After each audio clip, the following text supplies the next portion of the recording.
Assalamualaikum warahmatullahi wabarakatuh. Alhamdulillah, pada pertemuan hari ini kita akan coba membahas tentang interaksi desa kota. Dalam materi interaksi desa kota ini merupakan materi yang terakhir, yaitu pada KD2 untuk semester 5.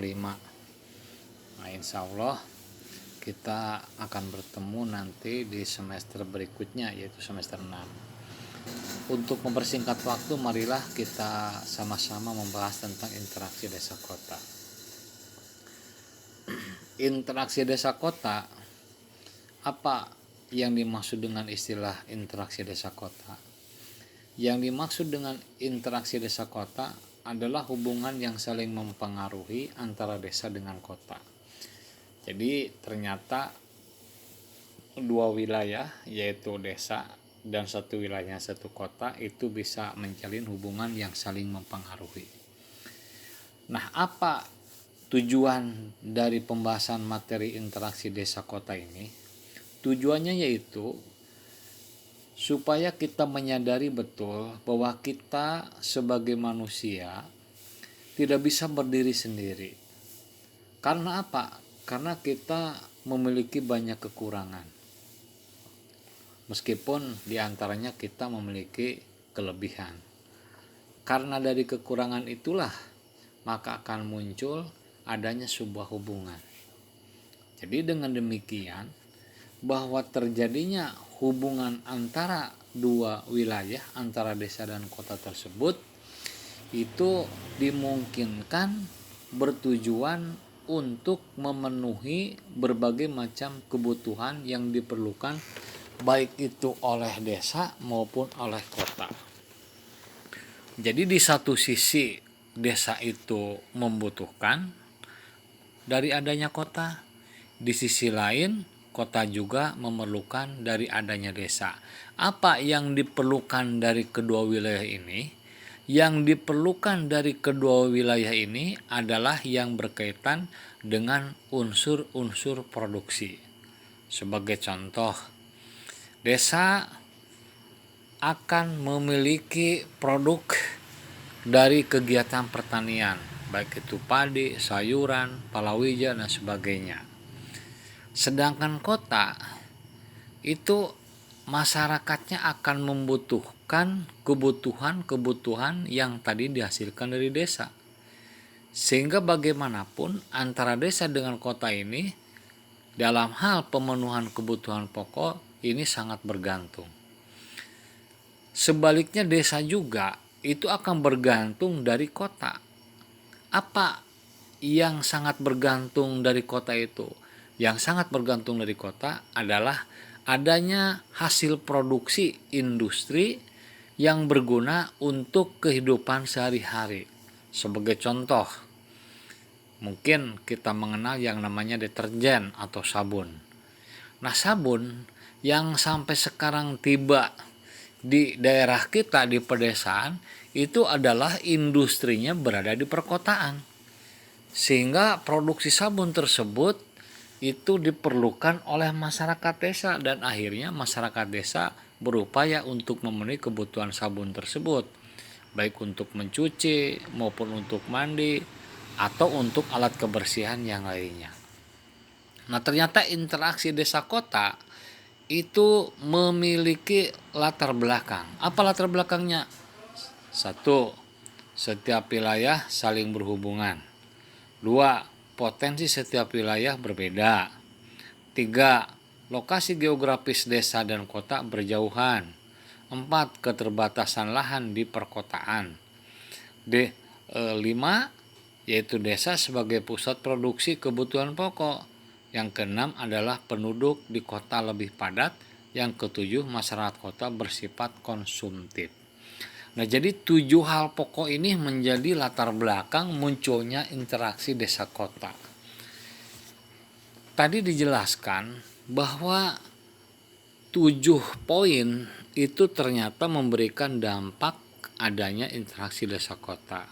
Sekarang kita melihat bagaimana sih sebetulnya gambaran umum kondisi kota dalam ketergantungan dengan desa.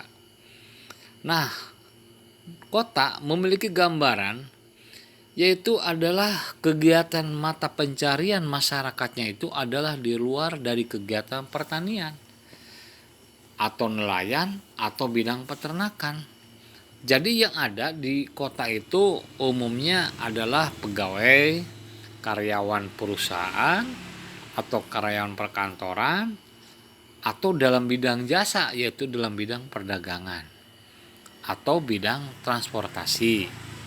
Nah, itu adalah gambaran kondisi kota dalam ketergantungan dengan desa.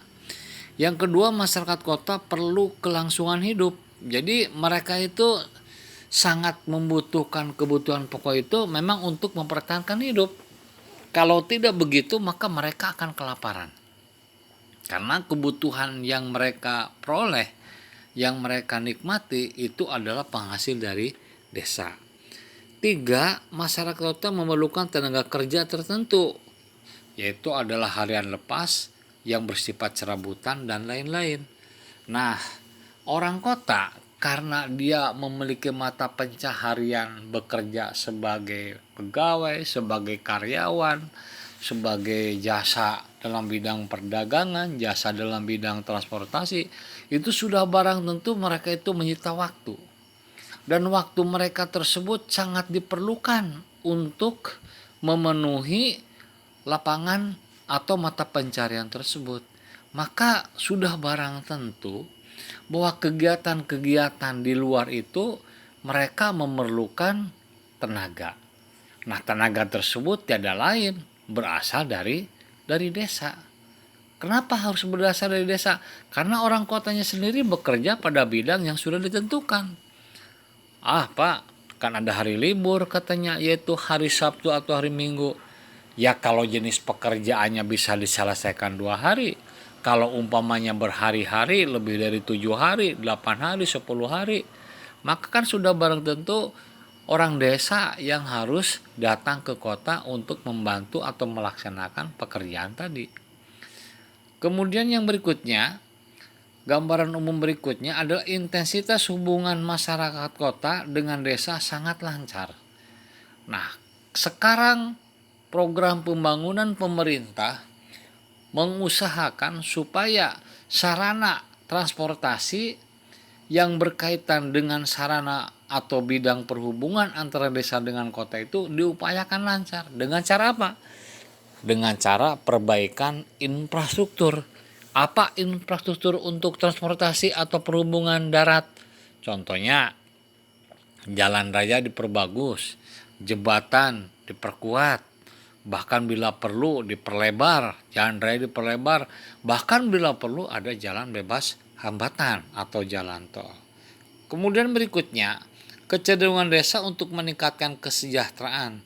Nah, jadi pada sisi lain ternyata warga desa juga memerlukan. Karena apa? Karena mereka perlu makan, perlu uang untuk membeli kebutuhan hasil produk dari kota. Maka mereka sudah barang tentu harus bekerja. Nah, itu adalah salah satu contohnya. Kemudian hasil bumi sebagai tumpuan pendapatan. Nah, orang desa karena kegiatan mata pencariannya sebagai petani itu sudah barang tentu mereka itu sumber kehidupannya adalah berasal dari pertanian yang mereka rasakan. Hari ini menanam, bukan besok, bukan lusa bisa menghasilkan uang, tapi beberapa bulan ia akan datang. Nah, ini adalah gambaran umum kondisi kota dalam ketergantungan dengan desa. Nah, kita melihat karena adanya proses interaksi antara desa dengan kota, bagaimana sih faktanya, kenyataannya dua wilayah ini? Kita coba ulas satu persatu. Yang pertama adalah di desa membutuhkan hasil industri.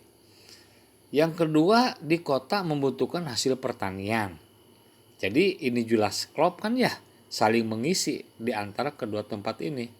Yang kedua di desa memerlukan tenaga kerja. Kemudian di kota adalah memerlukan tenaga ahli. Nah, di kota diperlukanlah tenaga ahli. Berikutnya adalah di desa sebagai tempat pemasaran. Nah, pemasaran apa? Hasil produksi. Dan di kota adalah sebagai tempat produksi dari barang-barang hasil industri. Dan seterusnya. Ini adalah fakta yang sebenarnya. Nah, terlepas dari itu semua, ini adalah merupakan gambaran daripada kondisi interaksi desa kota. Nah, di dalam hal yang lainnya, ternyata ada beberapa aspek interaksi desa kota yang harus kita pahami. Yang pertama adalah aspek ekonomi. Jadi kebutuhan ekonomi yang berhubungan dengan finansial itu sudah barang tentu sebagai bagian daripada aspek interaksi desa kota. Orang dari desa berangkat ke ibu kota, ke DKI Jakarta, tujuannya mencari pekerjaan. Bukan pekerjaan yang dia cari, tapi uang sebetulnya mereka cari. Nah, orang kota bekerja di sebuah perusahaan, mereka dari mulai pagi sampai larut sore, bahkan bila perlu malam, itu tujuannya adalah bukan untuk mencari pekerjaan, tapi untuk mendapatkan uang. Para pedagang, supir, bidang jasa yang lainnya, semuanya adalah bertujuan untuk mendapatkan aspek ekonomi. Yang kedua, aspek sosial.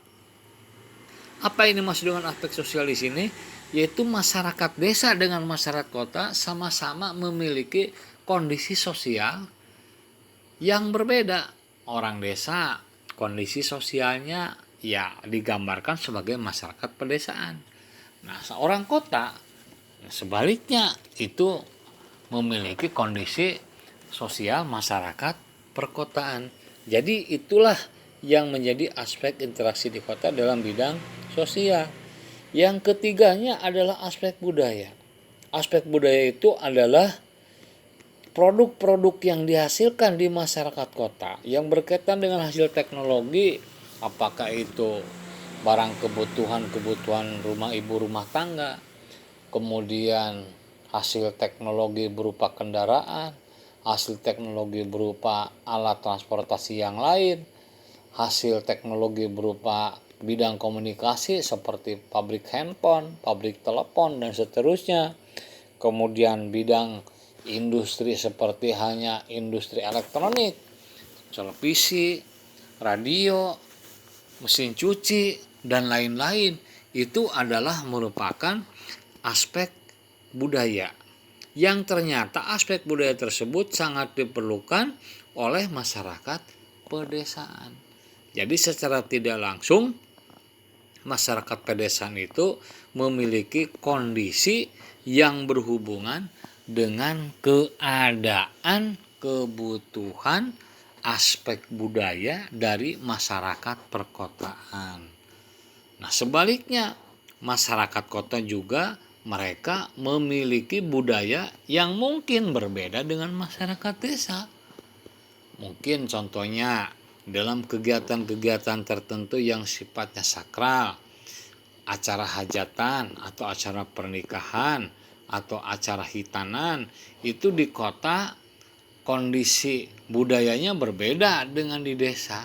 Banyak hal yang membedakannya, dari mulai perencanaan, pelaksanaan, tempatnya, sampai kepada waktunya, sampai kepada bagian-bagian yang lebih detail yang lainnya.